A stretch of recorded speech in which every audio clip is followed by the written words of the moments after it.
तो भारत एक federal country है, कैसे पता चलता है?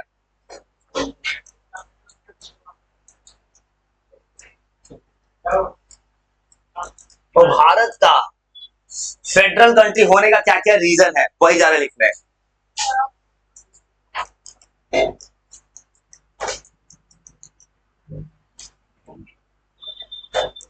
भारत के पास इनिशियली दो लेवल ऑफ गवर्नमेंट था, सेंट्रल स्टेट।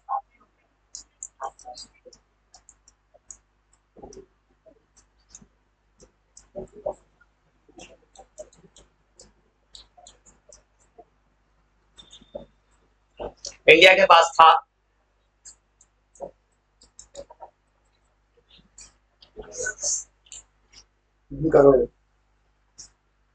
और ठंडे दिमाग से चुपचाप लिखते चलो, ठंडे दिमाग से। भारत के पास एनसीईआरटी किताब में दिया है कि भारत में पहले सेंट्रल स्टेट गवर्नमेंट है, 1990s के बाद भारत में डिसेंट्रलाइजेशन, भारत में बनाए लोकल गवर्नमेंट्स।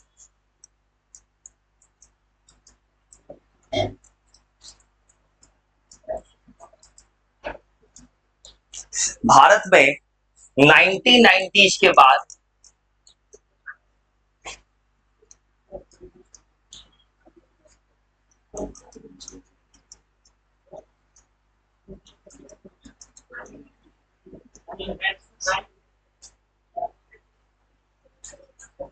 भारत के पास दो लेवल ऑफ गवर्नमेंट है, इनिशियली भारत के पास था। उसके बाद थर्ड लेवल ऑफ गवर्नमेंट बना है 90 के दशक के बाद। वो एनसीईआरटी किताब में ये सवाल है।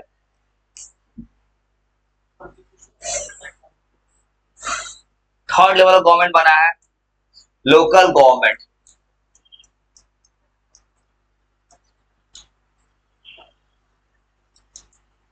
In form of local government.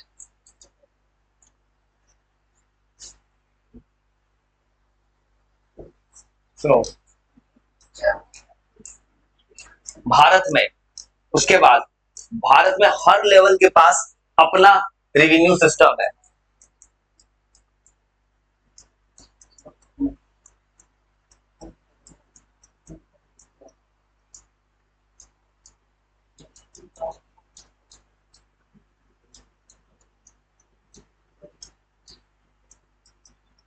वो करना क्या इस सवाल में ना, जो तुमको फेडरलिज्म का फीचर्स होता है लिख देना है भारत के रिस्पेक्ट में, कि भारत कैसे फेडरलिज्म के फीचर को सेटिस्फाई करता है।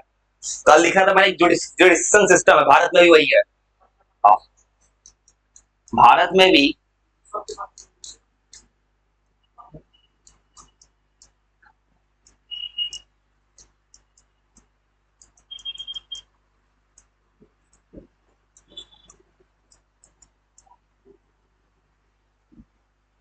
जुडिशियरी सिस्टम है जो सॉल्व करता है कॉन्फ्लिक्ट्स को।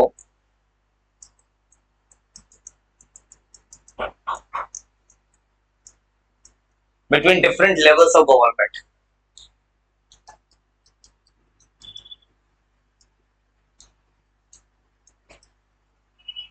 वो दो सवाल का आंसर लिखना है। एक सवाल कहता है ना कि भारत फेडरल कंट्री कैसे है, और सेकंड सवाल करेगा भारत देश में फेडरलिज्म को कैसे मेक श्योर किया कि भारत का फेडरलिज्म बना रहे। दो तरह का सवाल है।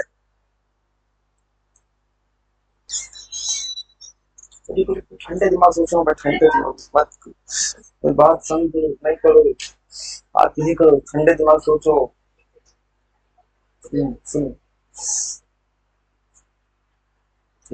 सुनो उसके बाद भारत एक फेडरल कंट्री कैसे है। भारत में तीन तरह का लिस्ट होता है, union list, state list, concurrent list, और फिर बना है एक रेसिडुअरी सब्जेक्ट्स। भारत में तीन तरह का लिस्ट है।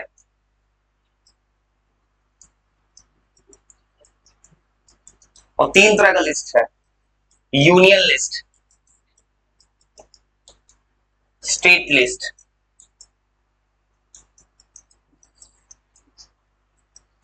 कंकरेंट लिस्ट, और एक और चीज आएगा रेसिडुअरी सब्जेक्ट।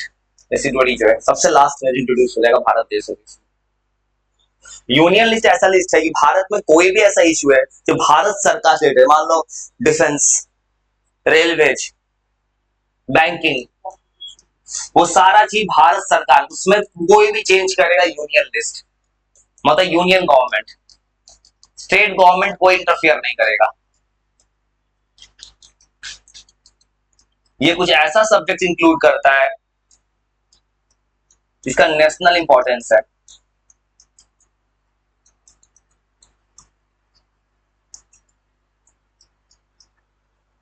और जैसे फॉर एग्जांपल भारत देश का डिफेंस सिस्टम, हमारा रेलवे किसी स्टेट का नहीं है। बैंकिंग सिस्टम, आरबीआई,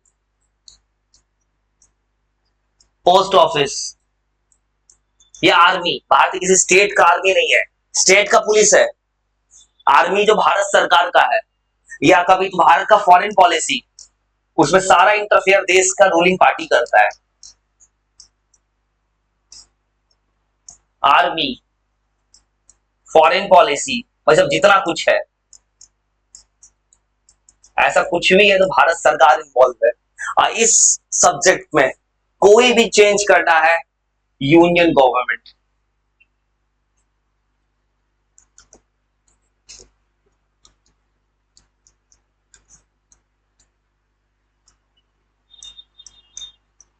कोई भी चेंज हो गया, कोई भी इसमें कुछ एक्शन होने वाला है। ये क्या दिख रहा है, भारत में फेडरलिज्म कैसे मेंशन है कि भारत में अलग अलग सरकार को अलग अलग पावर दिया गया है। तुम रेलवे से जाते हो, भारत सरकार को टैक्स जा रहा है। पोस्ट ऑफिस से कुछ देखते हो, भारत सरकार को जा रहा है। अब स्टेट लिस्ट, जहां स्टेट गवर्नमेंट से बिहार पुलिस, जैसे मान लो इलेक्ट्रिसिटी बिल, यहां आता है नॉर्थ बिहार करके, वो बिहार सरकार का बिल है। हाँ, बिहार में तो है नॉर्थ और साउथ। इसमें स्टेट, कभी सेंट्रल गवर्नमेंट इंटरफेयर नहीं करेगा इस लिस्ट में। ये जो लिस्ट है ये पूरा स्टेट गवर्नमेंट का है।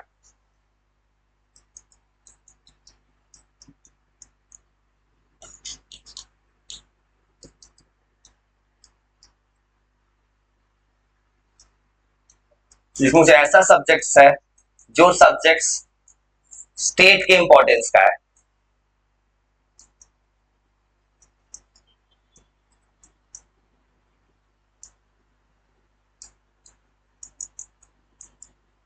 लाइक पुलिस, जैसे पुलिस हो गया, इलेक्ट्रिसिटी बिल हो गया,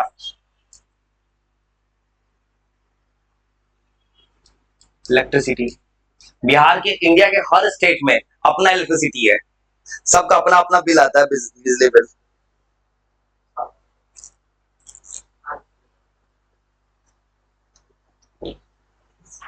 और सोचोगे स्टेट के बारे में, हर स्टेट का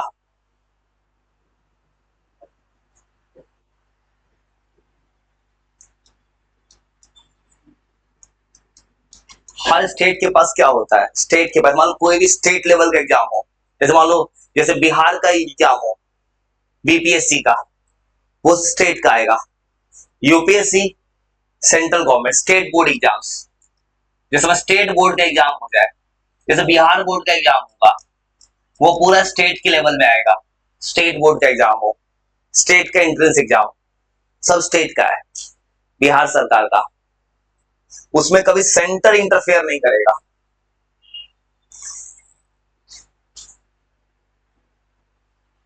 जैसे बिहार में मान लो जैसे बात हो, पटना में बस चल रहा है, सरकारी बस, गवर्नमेंट का जो बस है, गवर्नमेंट हॉस्पिटल्स, स्टेट गवर्नमेंट का हॉस्पिटल जो है, उसमें पूरा इंटरफेयर स्टेट का होगा, बिहार का जितना कुछ है। जैसे मान लो स्टेट बस, जैसे मान लो स्टेट हाईवे, हाँ, जैसे मान लो बिहार सरकार का जो गवर्नमेंट स्कूल है, वो पूरा, मान लो अभी मोतिहारी के जिला स्कूल का नाम बदला गया, वो पावर किसके पास था, मुख्यमंत्री ने बदला है। हाँ, वो बदलने का पावर किसका था, वो पूरा का पूरा पावर था स्टेट गवर्नमेंट्स।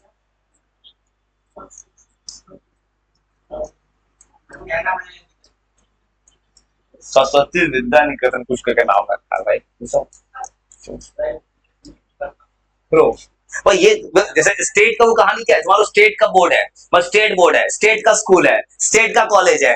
जैसे मान लो जैसे जैसे वैसे Patna university, Bihar university, Patna university, Patna का जितना कुछ है, सचिवालय, जैसे बिहार विधानसभा, बिहार का हाई कोर्ट, बिहार का विधानसभा, वो सब बिहार सरकार का है। और इसको पूरा कंट्रोल्ड होता है बाय स्टेट गवर्नमेंट।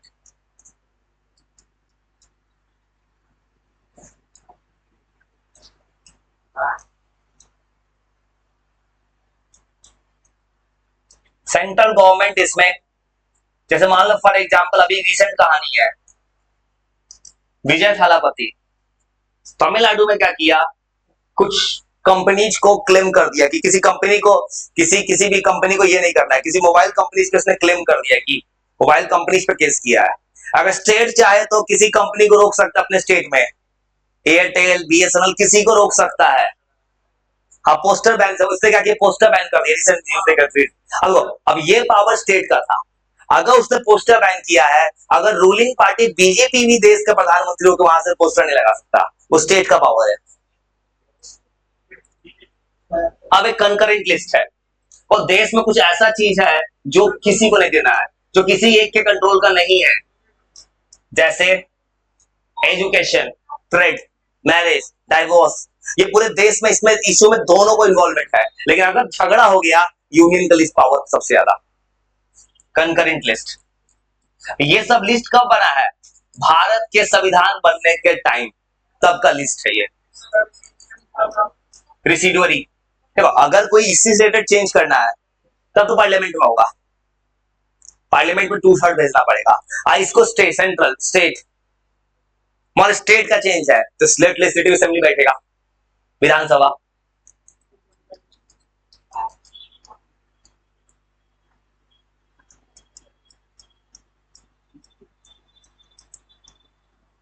ऐसा सब्जेक्ट्स है, मतलब स्टेट क्यों ऐसा रखा है, मान लो एजुकेशन क्यों रखा है, मान लो किसी कॉलेज में बच्चा एडमिशन लेता है, अगर बिहार सरकार भी उसको बदल सकता है। मान लो देखते हो कभी कॉलेज में एडमिशन लेने जाओगे, बिहार सरकार अपना योजना चलाता है, अगर तुम कभी जाओगे बिहार सरकार की योजना से भी तुमको एजुकेशन लोन मिलता है, भारत सरकार का अलग लोन है। अब वहां पे दोनों का इन्वॉल्वमेंट हो जाता है।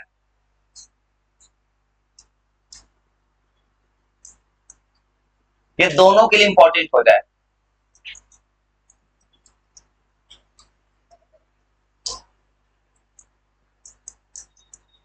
स्टेट के लिए भी, सेंटर के लिए भी।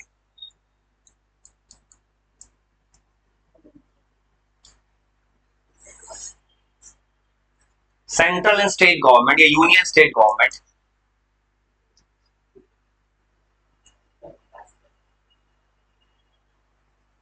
मतलब दोनों के लिए, पूरे कंट्री के लिए भी, मतलब पूरे नेशन के लिए इंपॉर्टेंट हो जाए, स्टेट के लिए, दोनों के लिए। ये दोनों के लिए, नेशन लिखो, कंट्री लिखो, दोनों के इंपॉर्टेंट का चीज है ये। और इसको, इसमें कुछ ऐसा सब्जेक्ट्स आता है जैसे एजुकेशन, ट्रेड, मैरिज, डाइवोर्स, ये ऐसा चीज पूरे देश में दोनों रेगुलेट करता है।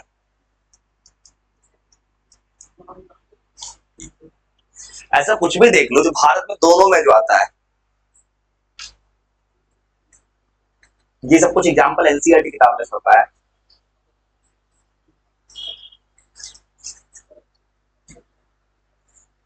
इस मैटर में दोनों का इन्वॉल्वमेंट होता है, सेंटर भी, स्टेट गवर्नमेंट, ये दोनों कंट्रोल करता है।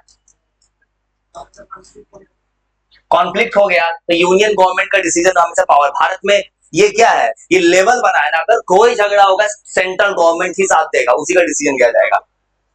उसमें भी झगड़ा हुआ तो सुप्रीम कोर्ट किस लिए है, ये कंट्रोल्ड होता है।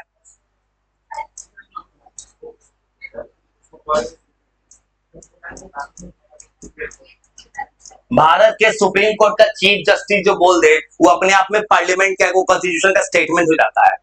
अगर जो एक वर्ड बोल दे, गलत बोल देगा, गलत बात है।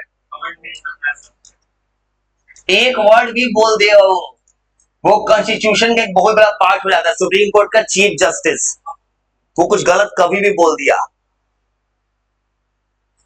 और देखो ये दोनों कंट्रोल होता है, लेकिन अगर कोई कॉन्फ्लिक्ट हुआ तो ज्यादा प्रायोरिटी सेंट्रल गवर्नमेंट का होता है। क्योंकि भारत में हमेशा सेंट्रल को पावर दिया गया है, क्योंकि अगर इक्वल पावर होता तो कभी भी स्टेट्स का बंटवारा हो जाता, देश बढ़ जाता। अगर कॉन्फ्लिक्ट हो गया, यूनियन गवर्नमेंट या सेंट्रल गवर्नमेंट का जो है ये डिसीजन फाइनल होता है।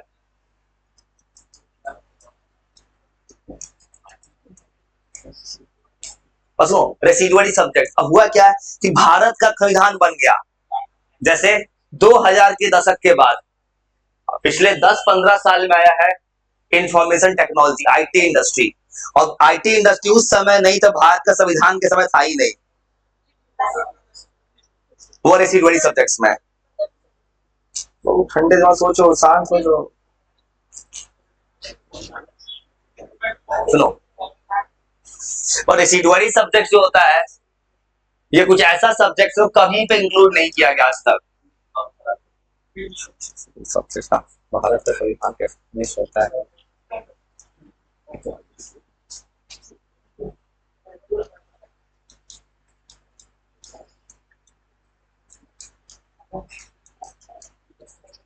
पता है, शांत रहने का सोचो भाई, सोचो, शांत रहता है, ये बात समझो। तो दिमाग थोड़ा देर शांत कर लो, ये बहुत बड़ा काम नहीं करते हो, थोड़ा सा बात करना हो, सबसे बुरा काम करते हो। दिमाग शांत रखो, बहुत जरूरी है दिमाग शांत रखना। तो रेसिडुअरी सब्जेक्ट का एनसीईआरटी किताब छपा, स्कूल में पढ़े भी होगे या पढ़ोगे कि भारत की आजादी के बाद संविधान तो बन के लागू हो गया, ये पिछले 10-15 साल में आया एआई आती। अब ये सब जो आया computer science, computer Rajiv Gandhi ने लाया था 90 के दशक के बाद। अब इस केस में कहां रखा गया, रेसिडुअरी। इसका पूरा पावर दे दिया गया सेंट्रल गवर्नमेंट को, सेंट्रल गवर्नमेंट चेंज करता है। जैसे आई तो कभी भी तुम्हारा देश का प्रधानमंत्री या रूलिंग पार्टी किसी भी टेलीग्राम को बैन कर देता है, उसमें स्टेट इंटरफेयर नहीं करता है। स्टेट कभी नहीं बोलेगा कि मेरे स्टेट में क्यों बैन है, पूरे देश की बैन हो। हाँ वही तो बोल रहे हैं। ये जो है ऐसे सब्जेक्ट इंक्लूड करता है जो उस समय नहीं था, at the time of constitution. वो पहले जब संविधान हमारे भीमराव अम्बेडकर जी बनवाए थे, किसी को पता भी नहीं होगा आगे चल के कंप्यूटर आएगा, कंप्यूटर नहीं जाने वाला है। भीमराव अम्बेडकर को ये बात नहीं पता था, पता होता तो लिख दिया होता उस समय।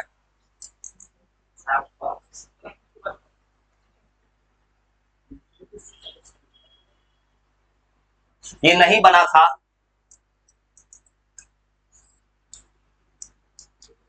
कॉन्स्टिट्यूशन।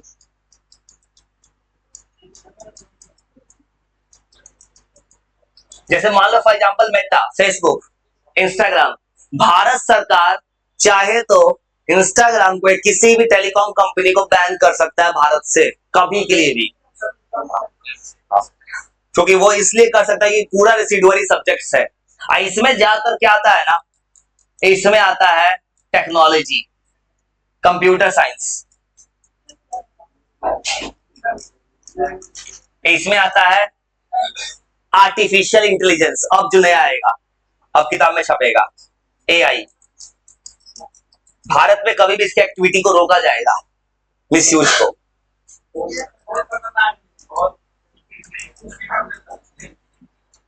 जैसे मान लो कि बैंगलोर में कंपनी है, आईटी इंडस्ट्री, इंफॉर्मेशन टेक्नोलॉजी, जैसे कितना भी कंपनी हो, तो बैंगलोर जाओगे, टीसीएस कंपनी हो गया, ये जो भी टेक महिंद्रा, जय जियो, ये सब जितना कंपनी है, ये सब इंफोसिस, जितना भी कंपनी आईटी इंडस्ट्री, सब इसी में है। इसका सारा कंट्रोल किसी के पास है, तो ये रूलिंग पार्टी के पास है, सेंट्रल गवर्नमेंट। और ये सब में सब्जेक्ट का फायदा क्या है ना, जो सब्जेक्ट जिसके हाथ में है उसके तो कुछ नहीं करना, तुरंत एक्शन ले सकता है वो चाहे तो। और ये जो सब्जेक्ट है ये कंट्रोल्ड होता है बाय यूनियन गवर्नमेंट या सेंट्रल गवर्नमेंट। और अगले सवाल का आंसर, तो अभी ये एक सवाल का आंसर था, सवाल ये था कि हमारा देश भारत फेडरल कैसे है। अब अगला सवाल ये है कि भारत देश में फेडरलिज्म प्रैक्टिस कैसे होता है। एनसीईआरटी किताब ने ऐसे टॉपिक बनाया है किताब में।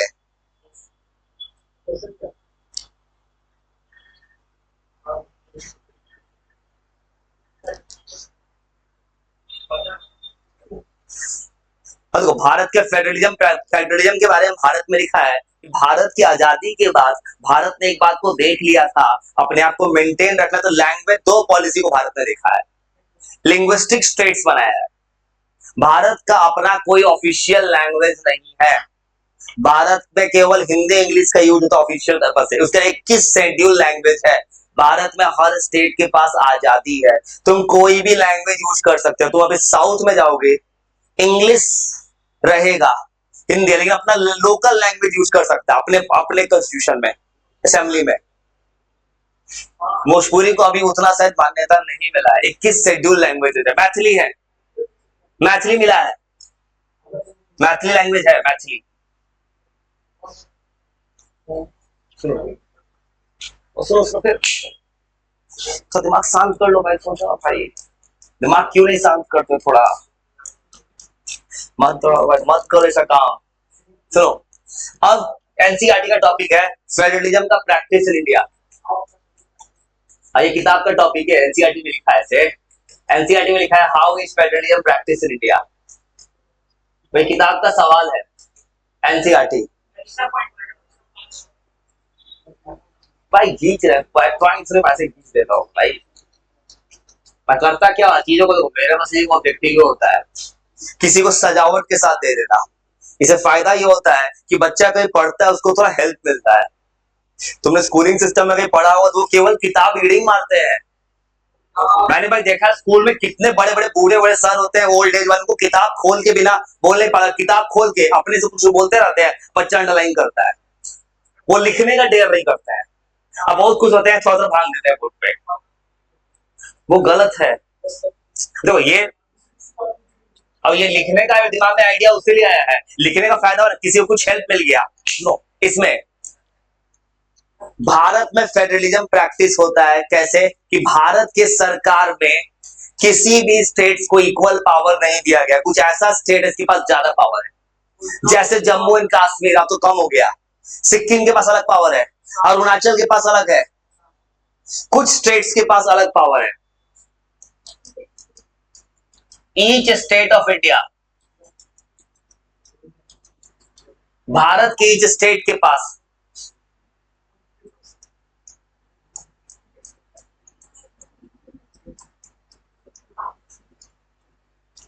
और भारत के हर स्टेट के पास इक्वल पावर नहीं है। भारत में कुछ ऐसा भी कहानी में पढ़ोगे, जम्मू एंड कश्मीर को स्पेशल प्रोविजन दिया गया था, अब तो हटा दिया गया। वो आगे किताब में पढ़ना है। देखो भारत ने कैसे मेंटेन किया। भारत ने बनाया है स्टेट्स को लैंग्वेज के बेसिस पे और कल्चर के बेसिस पे, मतलब स्टेट्स को बनाया गया है भारत में दो बेसिस पे, लैंग्वेज और कल्चर।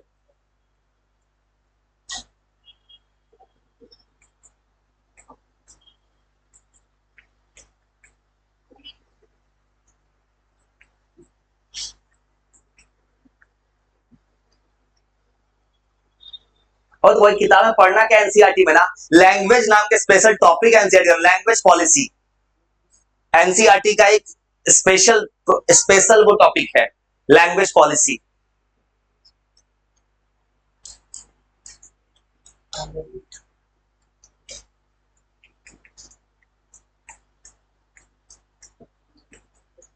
ये कैसे प्रैक्टिस होता है इसके किताब में पूरा हेडिंग बना के लिखा है।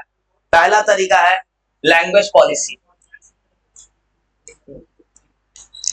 भारत सरकार के पास आजादी के बाद भारत का अपना कोई लैंग्वेज नहीं है,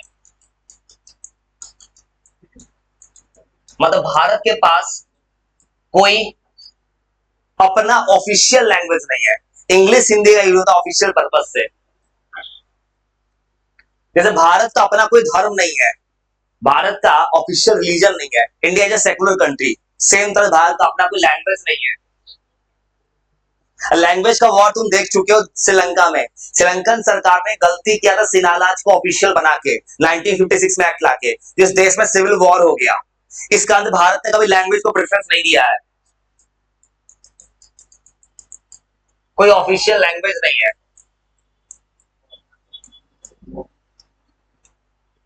हम लोग भले हिंदी बोलते हैं, लेकिन हिंदी से ज्यादा इंग्लिश यूज होता है हर जगह देश में। हिंदी और इंग्लिश का यूज होता है ऑफिशियल पर्पसेस से।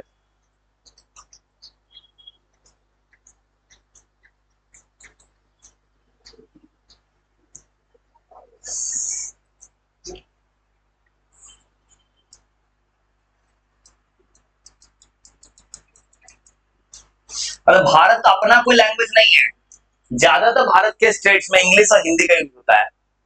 उसके बाद भारत में 21 शेड्यूल लैंग्वेजेज है।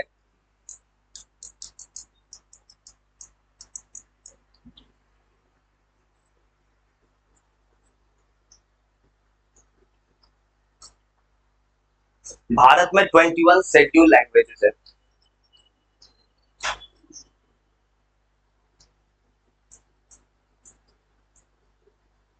भारत के हर स्टेट के पास आजादी है, स्टेट का ऑफिशियल लैंग्वेज हो सकता है स्टेट के पास। जैसे बंगाल में जाओगे बांग्ला यूज हो सकता है, तमिल में तेलुगु।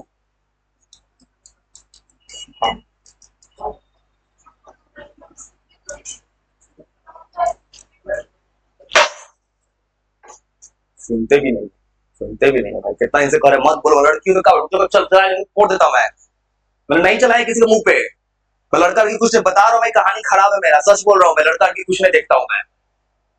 मत सोचो कि तुझे कुछ होती लड़की नहीं बोले लड़का मैं कार चला देता, मैं किसी का अपने ट्रिपल एच को नहीं छोड़ता, मेरी कहानी है। गुस्सा आता है तो अपने किसको क्या बोल दो ठिकाना, मत बोलो मत बोलो। पता है मैंने बहुत कंट्रोल किया है, तो मुंह पे नहीं चलाया किसी के, ओरिजिनल है, सोच लेना भाई। बहुत कंट्रोल, मुझे दिक्कत है, मैं बता देता हूँ।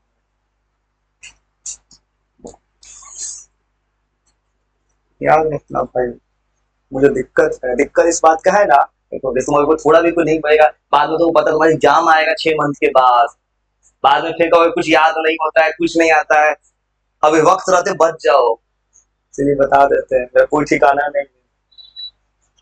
न्यूटन थर्ड लॉ जिंदगी है मेरा। थर्ड लॉ कहता है जो बहुत अच्छा, एक बात बता, बात मान जाए ठीक है, नहीं मान तो कोई ठिकाना है। बस स्टेट्स के पास पावर होता है ना, स्टेट्स कोई भी लैंग्वेज यूज कर सकता है। तो बात करना गलत नहीं है, टाइमिंग गलत है, समझ गए। क्योंकि मुझे 10th का स्कोर दिख रहा है, किसी भी हाल में स्कोर दिख रहा है तो दिख रहा है, वो याद रखना भाई। इसके लिए कुछ भी कर सकते हैं। ना मुझे कोई का मोह माया है कभी जिंदगी में, याद रखना। कोई आए कोई जाए, मुझे कोई मोह माया नहीं कभी जिंदगी में। लेकिन ये कुछ चीज का जरूर है, जो रहे उसको जबरदस्ती पढ़ना ही होगा। संगवारी में होता है, बच्चा जाता है घूमने फिरने, कोई गए उसे मतलब ही नहीं मुझे कभी। और स्टेट्स के पास पावर है, कोई भी ऑफिशियल लैंग्वेज यूज कर सकता है। हाँ देखो, लैंग्वेज के बेसिस बना है लिंग्विस्टिक स्टेट्स। जैसे उसका उदाहरण मान लो, फॉर एग्जांपल अभी जैसे बना है, हाँ आंध्र प्रदेश बना है तेलुगु, वहां से बना है तेलंगाना। तेलंगाना को बनाने का रीजन क्या है, तेलुगु लैंग्वेज। हाँ अच्छा, कुछ कल्चर के बेसिस बना है, फॉर एग्जांपल बिहार से निकला है झारखंड, झारखंड निकलना था आदिवासी कल्चर्स। तो ये सब बोलने से फायदा क्या है ना, कि तुम जो ये सब बोल, ये सब बोल ज्यादा अच्छा है ना। इसे क्या है, मान लो किसी को नहीं भी आता, दिमाग उस टॉपिक पे जा रहा है। जैसे बिहार का ऑफिशियल लैंग्वेज जनरली बना दिया है भोजपुरी, या उर्दू भी है बिहार का, मैथिली तो वहां का मिथिलांचल का है। जैसे मान लो बिहार से नया स्टेट बनेगा ना, वो मिथिलांचल बनेगा, क्योंकि मिथिला के लोगों का कल्चर अलग है, लैंग्वेज अलग है। भारत में ऐसा ही बना है, कल्चर को बचाना है, कल्चर के बेसिस बनाया भारत में। भारत सरकार ने लिंग्विस्टिक स्टेट्स बनाया है, और लिंग्विस्टिक स्टेट्स मतलब होता है ना, ऐसा स्टेट जो लैंग्वेज के बेसिस पे बन रहा है।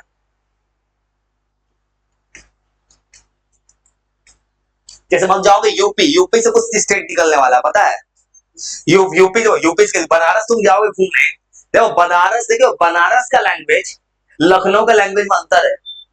गोरखपुर लैंग्वेज में वहां से डिमांड हो रहा है पूर्वांचल, पूर्वांचल का डिमांड हो रहा है, या गोरखालैंड, ऐसा कुछ अलग डिमांड हो रहा है। स्टेट्स बनाया गया भारत में।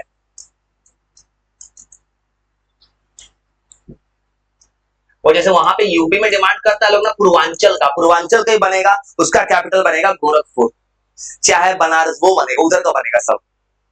हाँ, क्योंकि स्टेट्स बनाने का फायदा क्या होता है, मान लो बिहार में क्यों डिमांड हो रहा है मिथिलांचल चाहिए, क्योंकि बिहार में तुम बिहार घूमने जाओ, बिहार में दिखता क्या है, एक तरफ पटना है, पटना है वेल डेवलप, पटना बड़े बड़े शहर को कंपीट करता है इंडिया के, लेकिन बिहार पटना के बाद सब खत्म हो गया, सारा फोकस गंगा के इस पार है, गंगा के उस पार जाओगे कोसी, जैसे सहरसा, सुपौल, ये सब अररिया, ये सब जगह में डेवलपमेंट जीरो है। दरभंगा को उधर क्रॉस कर, दरभंगा ठीक ठाक दिखेगा, मधुबनी, झंझारपुर, सब जाओगे इधर कभी, जयनगर, ऐसे जगह का तुम नाम सुनोगे, जयनगर एक ऐसा जगह है, वो स्पेशल जगह है बिहार का, जहां नेपाल का एक, नेपाल में एक रेलवे स्टेशन जानते हो, नेपाल में एक रेलवे स्टेशन है, बस एक है, भारत बना के दिया है, जयनगर। तुम मधुबनी नाम सुने हो, मिथिला पेंटिंग, मधुबनी से 1 घंटा पड़ता है जयनगर, जयनगर जाओगे तो ऐसा जगह है, जयनगर घूमने कभी जाओगे, जयनगर में 2 रेलवे स्टेशन है, एक स्टेशन से जाओगे, उसके जैसे ही ट्रेन को एक बैरिकेड लगा, बैरिकेड को उधर है दूसरा रेलवे स्टेशन जयनगर का, और जो जयनगर का स्टेशन सीधा नेपाल में है, नेपाल बॉर्डर, और उस वहां पे पूरा भारत सरकार ने बना के दिया है, ट्रेन यही जाता है, इंडियन ट्रेन जाता है वहां पे, लेकिन वहां पे जाने से पहले, नेपाल जाने से पहले पूरा चेकिंग हो जाता है। भारत में स्टेट्स बना है, जैसे तेलंगाना, जैसे वो उत्तराखंड कैसे बन गया, उत्तराखंड को बनाने की जगह क्या था तुम पता, यूपी, उत्तर प्रदेश अलग है, उत्तर प्रदेश क्या है, नॉर्दर्न है, पूरा क्या एलुवियल सॉइल है, और उत्तराखंड क्या है, उत्तराखंड देवभूमि जो है वो पूरा हाइट पे रहा है, उत्तराखंड को घूमने, उत्तराखंड क्या पूरा पहाड़ है, पहाड़ी लोग का लैंग्वेज अलग होता है, पहाड़ी उत्तराखंड का लोग जनरली नेपाली बोलता है लोग, अब वहां का लोकल लैंग्वेज अलग था, स्टेट बना है तेलंगाना भारत में, और स्टेट जो बना है लैंग्वेज बेसिस पे, जैसे बिहार से निकला उड़ीसा, कैसे निकल गया, उड़िया, उड़ीसा, और जैसे उड़ीसा घूमने जाओगे, उड़ीसा जो भुवनेश्वर कैपिटल 1936 में बिहार से निकला है, बिहार का पार्ट था, जैसे सबसे बड़ा पहले क्या था, बंगाल, बंगाल को अंग्रेजों ने तोड़ा, west Bengal India, east Bengal Bangladesh, अब बिहार, बिहार कहां से निकला है, बंगाल से, अब बिहार से निकला है उड़ीसा, अब फिर बिहार से निकला है झारखंड, बस स्टेट्स को तोड़ते ही गए भारत में। और एक टॉपिक और लिंग्विस्टिक पॉलिसी में एनसीईआरटी एक और चीज लिखा है, भारत में सेंटर स्टेट रिलेशनशिप है, सेंटर स्टेट रिलेशनशिप, तो सेंटर स्टेट के भारत में कैसे फेडरल, सेंटर स्टेट का मतलब होता है, जब सोचो भारत का आजादी होता है, आजादी के बाद हुआ क्या कि पहले जमाने में 90 से पहले भारत में सिर्फ एक ही सरकार था जो कांग्रेस का था, तुम सुनो बिहार में आरजेडी आया, लालू यादव, मुलायम सिंह है यूपी में, ये सब आया कब, 90 के दशक के बाद, तुमने सुना होगा Nitish Kumar Lalu Yadav same same batch का ऑलमोस्ट है, 90 के बाद भारत का राजनीति बदल गया है, 90 के बाद भारत में आया है स्टेट गवर्नमेंट्स, मतलब रीजनल पार्टीज, तो पहले क्या था, 90 से पहले भारत में ज्यादातर कांग्रेस का सरकार था, और वहां अगर सोचो पार्टी एक ही 2 पार्टी थे पूरे देश में, 2-3 पार्टी, उससे क्या होगा, 2-3 पार्टी अगर बहुमत ज्यादा मिलेगा, हर बार 1-2 पार्टी जीत जाएगा पूरा सरकार, लेकिन 90 के बाद भारत का पॉलिटिक्स बदल गया है, अब भारत में बना है कोलिशन गवर्नमेंट, और 90 के बाद बस एक बार ऐसा हुआ है, जो 2 बार हुआ है, नरेंद्र मोदी जी 2014-19 जीते थे, फुल बहुमत का सरकार सिर्फ 2 बार बना है देश में, इस बार फुल बहुमत नहीं है, इस बार तुमको पता है जो मोदी जी का सरकार है वो डिपेंड करता है नीतीश कुमार पे, एनडीए का सरकार है, फुल बहुमत नहीं है, और किताब में लिखा है सेंटर स्टेट रिलेशनशिप, और थोड़ा सा इतना लिख रहा है, उसके बाद तुमको यार तो पता है, चाहता हूं मैंने माइंडसेट पहले बना के रखा है, इतना जाना है तो जाना है, और उस बीच में कोई आएगा यार, पता है भले बुरा लगेगा, एक चीज क्या है, नंबर आएगा तो यही होता है, अच्छा करेगा ना, सोचो ना, बात भले बुरा लगेगा, इंसान बहुत बुरा है ऐसे सोचता है, लेकिन जो पता है मिट्टी का बर्तन कुम्हार बनाता है तो बाहर से हीट करता है, जितना हीट करता है उतना स्ट्रांग बनता है, तो अभी अपने आप से पूछना, बस उसने एक सेंटर स्टेट ले, बस थोड़ा सा लिख के ज्यादा, थोड़ा सा तुमको वही पूछना, सेंटर स्टेट एनसीईआरटी का टॉपिक है। और थोड़ा थोड़ा को शांत करो, कुछ मत करो, थोड़ा देर एकदम शांत। अगर किसी को थोड़ा ही बात करे, उसको मन करे तो सीधा बता दो, मैसेज डाल देंगे, आराम से थोड़ा देर पहले आओ, बैठ के बात करो, कोई दिक्कत नहीं भाई। तो बात करने का भी तरीका कब है, थोड़ा देर पहले करो या बाद में आराम से करो, उस वक्त मत करो। नुकसान तुम्हारा, नुकसान सोचना भाई, जिंदगी में चला जाएगा वापस, समय नहीं आएगा। याद रखना 90 के दशक के बाद, अब वो 90 के बाद ही भारत को लगा कि अब लोकल गवर्नमेंट चाहिए, डिसेंट्रलाइजेशन। 90 के बाद भारत का पॉलिटिक्स बदल रहा था, आफ्टर 90s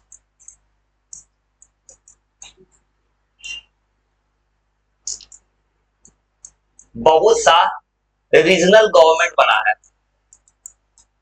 भारत में, बहुत सा रीजनल पॉलिटिकल पार्टीज बना है। वो पता है, ये सब तुमको पढ़ना है, चैप्टर है क्लास 10 में, पॉलिटिकल पार्टी, सुने हो? पॉलिटिकल पार्टी चैप्टर होता है पॉलिटिकल साइंस में। वहां पता है क्या पढ़ना है कि बिहार में, तब इंडिया में पार्टी है बीजेपी, कांग्रेस, आरजेडी, ये जितना भी पार्टी है नेशनल पार्टी, सबका स्थापना कौन किया, कब हुआ, क्या उसका मोटिव, सब पढ़ना है। चैप्टर है पॉलिटिकल पार्टी तुम्हारा 10th क्लास में, 10th में है, ये सिविक्स में है। चैप्टर का नाम है, जैसे तुम्हारा पॉलिटिकल पार्टीज, जैसे RJD, JDU, Sapa, Samajwadi party, भाई सब जितना है। और निर्दलीय, और निर्दलीय मतलब क्या, मान लो तुम अभी, सुनो, जैसे मान लो अभी तुम मोतिहारी में चुनाव हो जाए, तुम अभी क्या, तुम 25, मान लो तुम 25 साल के हो चुके हो, अब तुमको लोकसभा चुनाव हो जाए, अभी सांसद का चुनाव हो जाए, तुम अपने दम पे चुनाव लड़ सकते हो, तुम अकेले। तुम्हें क्या करना है, इसके लिए तुमको पढ़ना है, चैप्टर में पढ़ना, इलेक्शन कमीशन के पास जाना है मोतिहारी में, एक नया वोट चुनना है, एक चिन्ह, तुम हाथ छाप कमल नहीं ले सकते, एक नया चिन्ह बनाओ जो किसी के नाम पर रजिस्टर्ड नहीं है, एक नया स्टैंप बनाओ, तुम्हारा पूरा बायोडाटा चेक करेगा, क्रिमिनल केस है कि नहीं, अपना पूरा प्रॉपर्टी का बायोडाटा दो, तो अपना इंडिपेंडेंट चुनाव लड़ सकते हो। लड़ता है इंडिपेंडेंट चुनाव, लो इंडिपेंडेंट कौन जीतता, अगर तुम्हारा पॉपुलैरिटी बहुत हाई है, तब तुम रूलिंग पार्टी के कैंडिडेट को भी क्रॉस कर जाओगे, पॉपुलैरिटी है तब तुम्हारे पास। पैसे बना है कोलिशन गवर्नमेंट, तो कोलिशन गवर्नमेंट जानते हो, देखो भारत में, देखो फॉर एग्जाम्पल अभी देखोगे बिहार में नीतीश कुमार की सरकार है, जो बन गया सम्राट चौधरी, वो किसका सरकार है, एनडीए का। जैसे अभी कांग्रेस की सरकार क्या होता है, यूपीए होता है, कोलिशन गवर्नमेंट होता है कि एक पार्टी को बहुमत नहीं, मिलकर सरकार चलाएगा। वो कुछ थोड़ा सा इतना लिख देते हैं,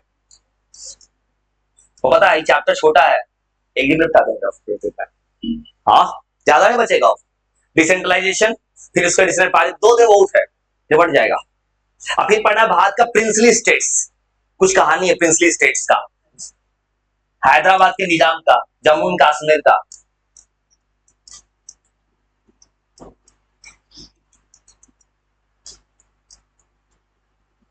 और भारत में सेंट्रल स्टेट लिस्ट, भारत में कैसे फॉलो, अगर कभी भारत में झगड़ा हो गया कभी रूलिंग पार्टी और स्टेट में, तब आएगा भारत का सुप्रीम कोर्ट।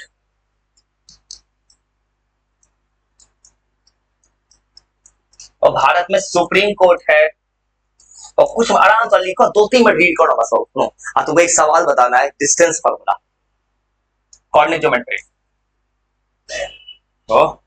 एपी बनाए थे, और देखो उसके बाद ट्रायंगल किताब में दिया हुआ है सिलेबस में, लेकिन ट्रायंगल वो क्या है ना, थोड़ा तुम्हारा दिमाग लेगा, थ्योरम्स वाला चैप्टर है। कोऑर्डिनेट ज्योमेट्री कोऑर्डिनेट ज्योमेट्री बहुत छोटा है, 2 फार्मूला खत्म, डिस्टेंस सेक्शन। सुप्रीम कोर्ट है फॉर एनी कॉन्फ्लिक्ट, क्या, और ट्रायंगल भी छोटा हो चुका है सिलेबस में। किसी ने अगर न्यू एनसीईआरटी देखा होगा तो पहले भी छोटा हो गया था, 6.123 वही बनाना है, 2-3, हाँ 1-3 तक बनाना है। इस बार तो जो किताब में आधे सवाल किताब चेंज नहीं हुआ है, वो पुराना है, आज तक चेंज नहीं हुआ है, किसी भी किताब में चेंज नहीं करना, जो एनसीईआरटी में नहीं है वो कहीं मत बनाना।